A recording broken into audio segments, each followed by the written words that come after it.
Hello and welcome to the TAS Morning Show with me, Maren James. It's Sunday, the 28th of February, and I hope you have a great start to the week. Now let's take a look at the latest news updates, starting with a roundup of the recent press conference held by the Supreme Committee in the Sultanate of Oman to discuss the latest developments of the COVID-19 scenario in Oman. The press conference was led by His Excellency Dr. Ahmed Al Saidi, the Minister of Health.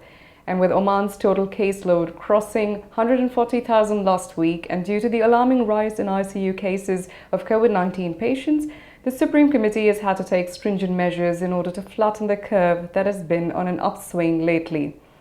The minister said, and I quote, "It is unfortunate that from mid-January until now, the numbers have begun to escalate and the cases in intensive care units have quadrupled, with 68 patients in intensive care units across the country."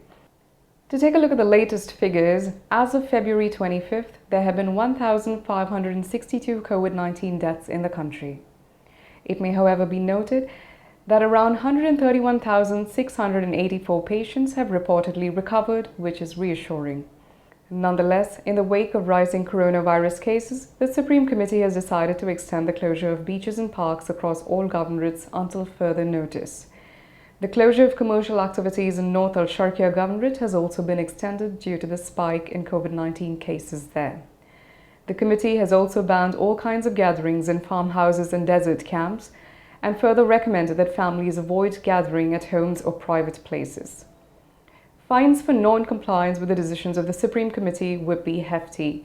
Anyone found to be organizing a social event will be fined 1,500 Omani riyals, while every person attending or participating in an event will have to bear a fine of 100 riyals each. The public prosecution in Oman has said that violators will be named and shamed if they do not adhere to the Supreme Committee's guidelines. Major Mohammed Al Hashmi of the Royal Oman Police said a toll-free number 1099 has been activated to report any violators. As you know, from February 15th, the Supreme Committee has imposed a 7-day mandatory institutional health isolation for travellers arriving in the country. As confirmed by the Government Communications Centre, passengers can pre-book any hotel at their own expense or benefit from the list of hotels updated by the Centre of Relief and Shelter Operations. To end the quarantine period, travellers must conduct a PCR test on the 8th day, and provided the test result is negative, will be allowed to return home. Dr. Saif Al-Abri, Director General of Infectious Disease and Surveillance, said travellers arriving in Oman from any country must compulsorily undergo the 7 days institutional quarantine and cannot choose the 14 days home isolation to avoid a PCR test anymore. The decision to impose institutional isolation on travellers comes due to a lack of compliance to home quarantine measures, he added. Dr. Al-Abri further clarified that institutional quarantine is mandatory in Oman even for those who have received the COVID-19 vaccine. The only exception are for diplomats, for airline crew, for children under the age of 16 and adults aged 60 and above. Only those passengers falling in these specific categories can be exempted from presenting the pre-confirmed hotel reservations for mandatory institutional quarantine in Oman, as stated by the Civil Aviation Authority. Further, passengers under the age of 18 are exempted from institutional quarantine if they are travelling alone. Patients who are terminally ill or have taken exemption by competent health authorities also need not quarantine in hotels. The Ministry of Health has warned citizens and residents to be cautious and to avoid travelling outside Oman unless absolutely necessary.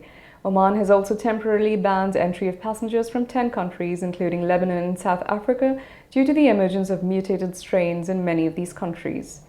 Entry is denied for passengers transiting through any of these 10 countries as well. During the press conference, Dr. Abri stated that there were plans to launch a unified COVID-19 health passport for citizens who have taken the vaccine to enable safe travel between GCC countries. This will further be discussed at the GCC Health Official meeting this week. Now, the only ray of hope to fight this pandemic is, of course, through the vaccine against the SARS-CoV-2 virus. The Ministry of Health has stated that Oman has reserved 200,000 doses of the Johnson & Johnson COVID-19 vaccine. Previously, Oman had received 56,000 doses of the Pfizer-BioNTech vaccine, and 100,000 doses of the Oxford-AstraZeneca vaccine were gifted to Oman from India. As many as 52,858 people have been vaccinated in Oman so far. The Ministry of Health recently announced that starting this week, the target groups will be expanded to include everyone aged 60 years and above, as well as to a larger number of healthcare workers. School staff is among one of the target groups for the vaccination, and when vaccines are available in sufficient quantities, the target groups will be expanded. The current goal is to immunize groups most vulnerable to the virus, including those with chronic diseases.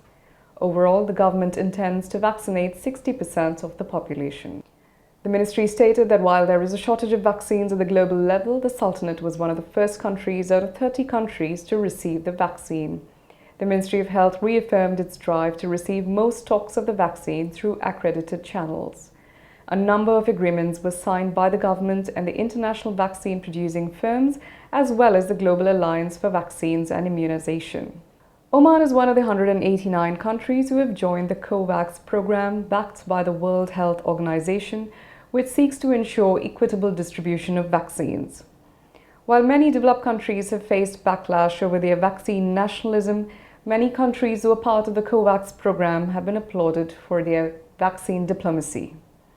Now, vaccine diplomacy, of course, is the need of the hour, since no one is safe until everyone is safe, given the nature of the virus, as stated by Dr. Tedros, the Director General of the World Health Organization, as well as the President of the European Commission.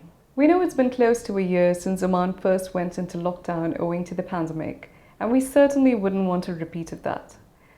So, as advised by the Supreme Committee and the Ministry of Health, let's be collectively responsible and take the necessary precautions. Please continue to wear a mask in public places, practice hand hygiene, and physical distancing norms and protocols so that all of us remain safe and healthy. And with that, we come to the end of today's bulletin.